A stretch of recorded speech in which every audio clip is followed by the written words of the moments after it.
अस्सलाम वालेकुम फ्रेंड्स, क्या हाल है। उम्मीद करती हूँ आप सब खैरियत से होंगे, जहाँ होंगे खुश होंगे, खैर वाफिज़ से होंगे। आज की वीडियो बहुत ज़्यादा ख़ास और स्पेशल होने वाली है, क्योंकि आज की वीडियो में मैं आपके साथ शेयर करूँगी कि किस तरीके से हम अपने छोटे छोटे से जो पीसेस होते हैं, जिनको हम अक्सर बेकार समझ के फेंक देते हैं, उनका भी इस्तेमाल करके हम अपनी बच्चियों के पैर पर से फ़्रॉक्स बना सकते हैं। तो इस वीडियो में मैं आपके साथ इसी तरह का एक फ़्रॉक डिज़ाइन शेयर करने लगी हूँ, जो कि मैं बिल्कुल छोटे छोटे से पीसेस के साथ बनाऊँगी। सिर्फ एक मेन पीस है मेरे पास, बाकी ये सारे पीसेस मैं आपको अभी दिखा रही हूँ, ये सभी छोटे छोटे से पीसेस हैं।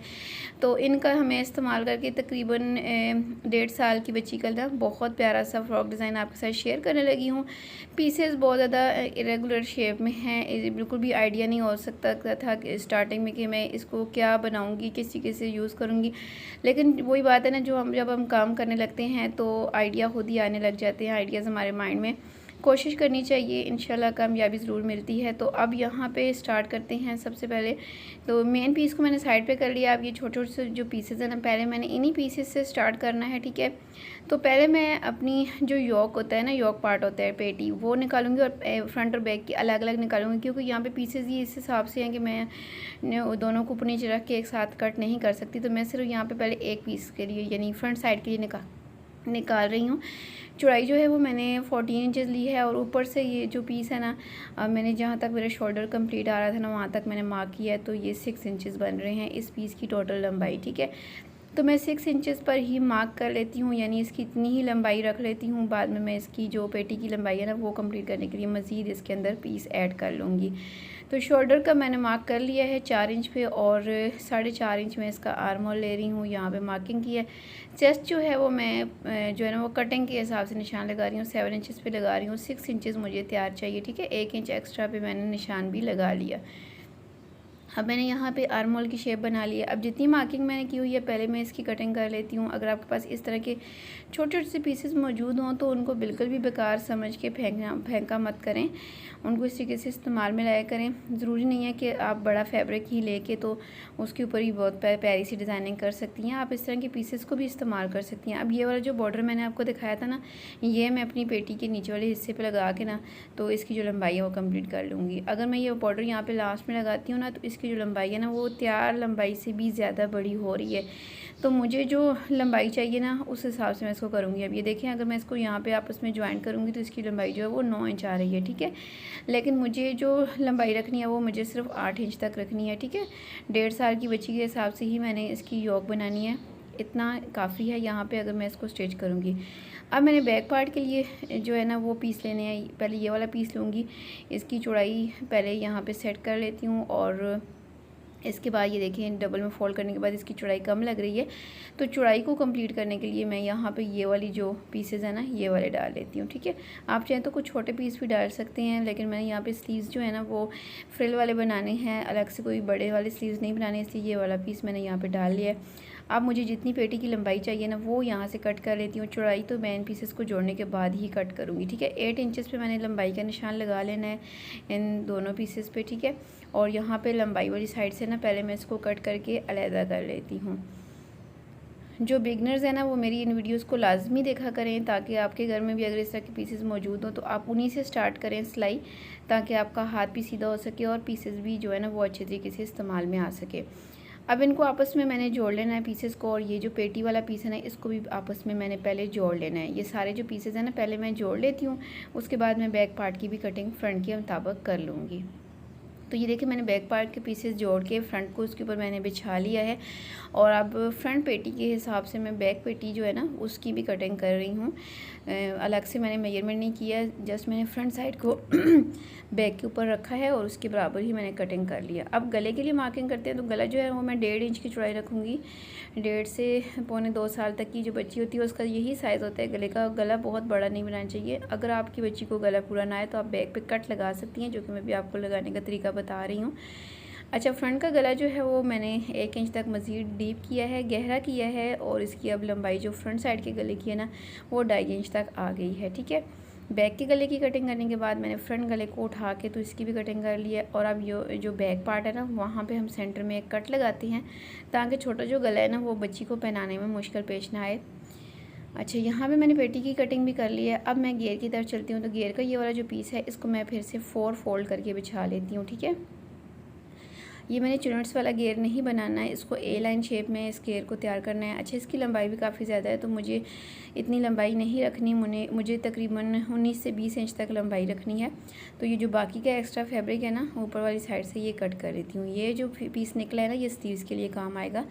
अब इसके ऊपर मैं इसको बढ़ा के रखती हूँ और यहाँ से ये देखें साइड पे जहाँ पे मेरी जो पेटी ख़त्म हो रही है ना, वहाँ से मार्क करके इसको मैं ए लाइन शेप में ड्रॉ कर लेती हूँ और फिर यहाँ से इसकी मैं कटिंग कर लेती हूँ। थोड़ा सा मैंने एक्स्ट्रा ही रखा है, अक्सर सिलाई वगैरह में जो है ना वो कम ना हो जाए, इसलिए मैंने थोड़ा सा चौड़ाई वाली साइड से ना थोड़ा 1 इंच एक्स्ट्रा रखा है। बाद में मैं इसको कट कर लूँगी।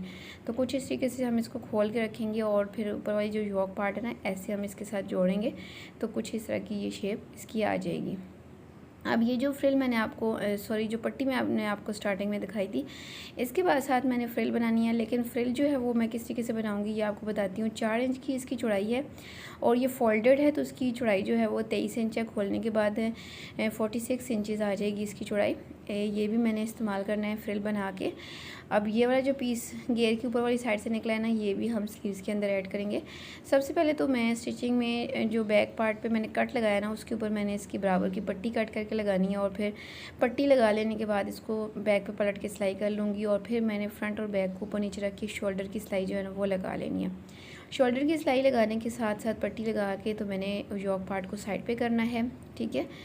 और इसके बाद ये जो मैंने आपको पट्टी दिखाई थी जिसके साथ मैंने आपको बोला था मैं फ्रिल बनाऊंगी, तो इसकी जो एक साइड है ना किनारी वाली, एक किनारी को मैं ऐसे बारीक सा फोल्ड करके इसकी किनारी बना लूँगी और फिर इसकी जो दूसरी साइड होगी ना, वहाँ पे मैंने मशीन की सिलाई बड़ी करते हुए ना सिलाइयाँ लगानी है, ठीक है। तकरीबन जो है ना वो मैं 3 सिलाइयाँ लगाऊंगी हाफ इंच के फासले पे, ठीक है, मशीन की का टांका जो है ना वो बड़ा करने के साथ।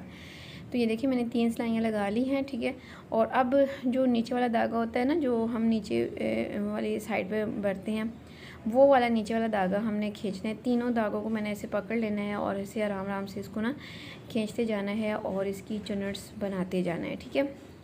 मुझे जितनी इसकी चौड़ाई लंबाई चाहिए ना, उस हिसाब तक मैंने इसको लेके जाना है, इसकी चुनट्स बनाते जाना है। इस तरीके से हम साथ साथ तीनों को मैंने एक साथ पकड़ा है धागों को।